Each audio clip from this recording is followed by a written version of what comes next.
Yo, what's up, guys? It's the Schizomanic Cool here to talk about Occultic 9, Episode 9 review, which goes right back into the fucking fast pacing again.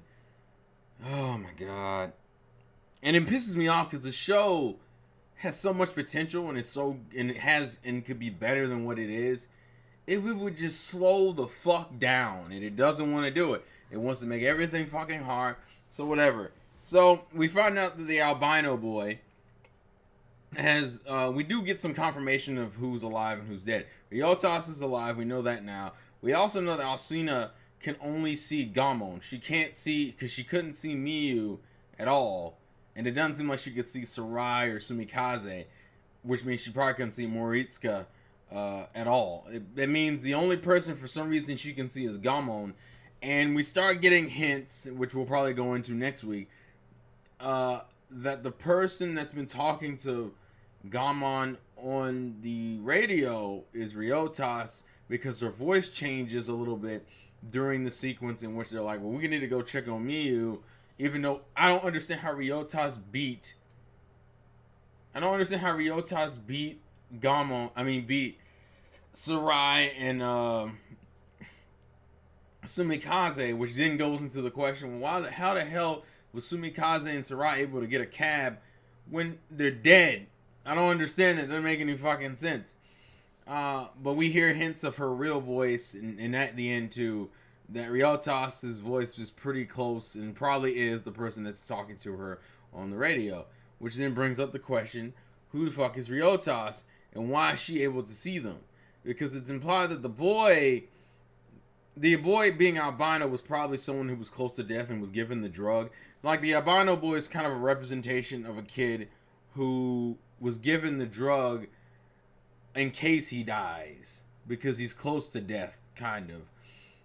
He also explains that Rurika stole the core tobacco full of cheese, dead, smushed remains for whatever reason, and the difference between a visible ghost and invisible ghost. Although there is something weird that proceeded to happen, which is when he mentioned to Miyu that, oh yeah, I cut your hair off of your corpse, her hair cut on the back of it, and it kind of disappeared like it was some type of data. I don't understand that, because that's implying that if they're aware of certain, that means that their corpse is messed with, that means that changes how they appear. But that doesn't make sense, because you would think that if I see myself dead, that would make me dead, since seeing my hair cut off my hair. I don't get the correlation there. Was confusing, because I'm like, well, how does that work, but that doesn't work? Because does that mean if I were to cut my face, is my body still tied to my corpse body? Like, and if it is, to what extent? Because her hair is probably one of the most insignificant things, period.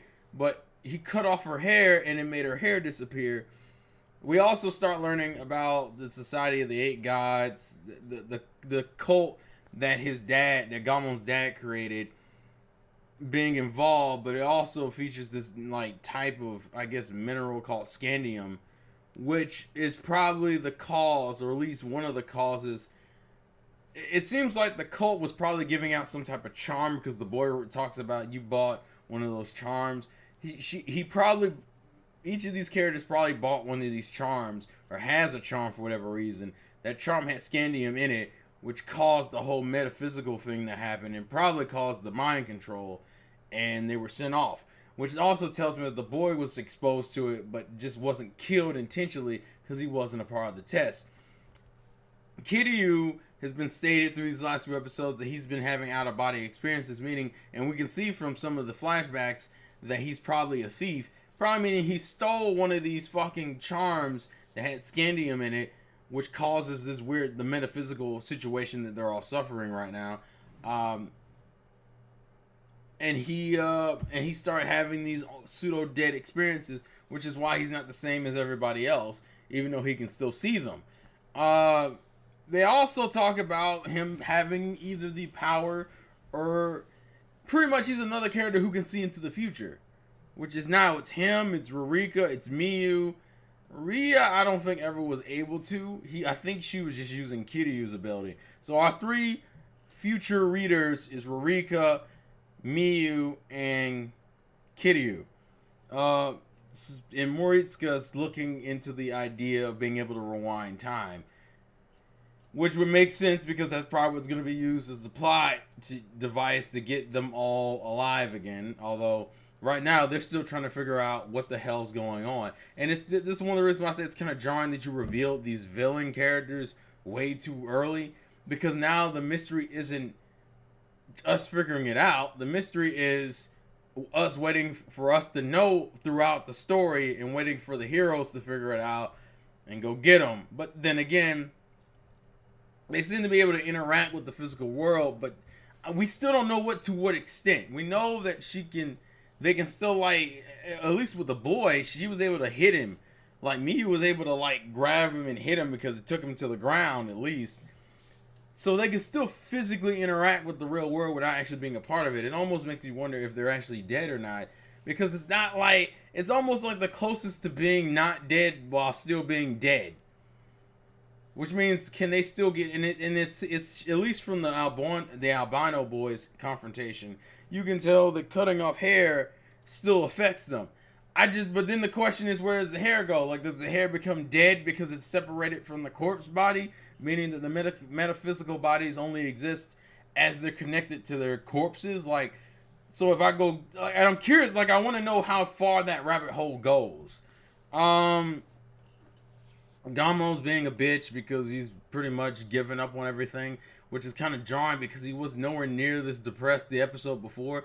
This is why I say the pacing is really fucking this show up, because you're having these interactions and character moments, and you're like skipping shit or speeding through shit, like how Sarai's sitting there still trying to be skeptical as fuck, and Sumikaze is like, are you really gonna sit here and just keep saying shit? Also, for some reason, Sumikaze randomly kept saying Ascension during the latter half of the episode once Miyu kind of got her closure with Chi-chan,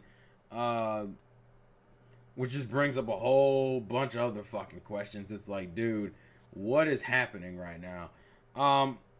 So I guess, and then the next episode preview title makes it come off as Ryotas is an alien, although she is obviously not a normal person. But we do know that the police has information on her, meaning she's probably important to some level. How Gamon was tied with his father, who was the leader or the inadvertent leader of a cult. Sarai is the son of Hashigami, who's sitting here with all the who supposedly came to the conclusion that they've come to in this episode, but came to it first. And the people are like, well, we're still going to do it. Fuck you, you're dead. We still don't know what the tooth key does. Sumikaze was tied in because the editor is a part of this elite group of wanting immortality or a form of immortality. Rurika seems to just be tied because her fucking books tell fortunes, could see the future of her own, well, maybe not her own death, but the death. Well, actually, I think it was Hashigami's death and probably her own death in some way. These characters, some of the characters are loosely tied in, so I'm curious where Ryotas fits in all this, and whether they're going to really go the alien angle, or is that just an exaggeration? I don't know. And why Ryotas has two different personas. The cutesy, like, moe anime girl with giant boobs, and the smart ass dickish woman, because she also said the world comes to an end, and Gamon is specifically special because for some reason he's able to be seen by Asahina, but like no one else can. So there's like he fits in somewhere. Why does he need to have the key? Why isn't he talked about the key? And then and then there's two fucking radios where the one radio was able to hear Miyu crying over Chi-chan next to her, even though she couldn't see Miyu. But the radio Gamon has is way Ryota speaks to him, which doesn't make any sense. Also, the fact that we need to question how Ryotas already knew he was dead. He was dead, and we still don't know when the fuck he died. That's my issue right now, is that we know now that there was some charm that each of the characters got their hands on. Usually, most of them probably, Gamon, you could say through his parents. Sarai probably parents. Miyu probably bought the charm or some shit. Like, each of the characters probably did that. the question is, when did they die and what triggered it? Like, there's a lot of shit going on, and I bet you Occultic 9 is only gonna have fucking 13 episodes, which might be the reason why we're getting this ridiculous ass pacing, which fucking sucks, because the show really could use the 26 or 30 something episodes it needs, and maybe we could fix this fucking pacing issue. But we kind of had to do what we can deal with. Sorry, I've been kind of in and out with the reviews. It's partially because of the way this series has been structured, where it has intrigue, but it burns me out because, like, it doesn't do enough character stuff, and when it does, then it'll speed through certain sections, because this episode was kind of rushed. And I'm like, why do you keep doing that? You went from this really speedy introduction, you slow down the pacing, and then you picked it up again, and I'm like, guys, let the anime just roll. Just stop. It's like a fucking dude on a YouTube channel who's like heard there was something really cool in this video. So instead of just playing the video and watching it, he's sitting there playing. He's starting to fast forward in the beginning. And he's all right. Maybe I'll miss it if I don't slow down. Slows down for like a minute or two. Said, man, nothing's happening, and starts speeding in again. That's how Occultic 9's production feels like it's being handled. Fuck the introduction. No one cares about stereotypical anime introductions. Even though, unfortunately, due to that introduction, a lot of the characters feel rushed in, which is why Miyu and Gamon and Ryotas's relationships don't feel as genuine as they're probably supposed to be, because you rush through them. But remember, this is just an adapted by the light novel, so it doesn't matter, because you should go buy the light novel and read the light novel. I want anime, damn it. That's why you adapted it. Shut up, fucking Google Hangouts. Leave your thoughts and comments in the comment section below. This has been Schizomaniac. Life's a game, put a win, and I'll catch you guys later.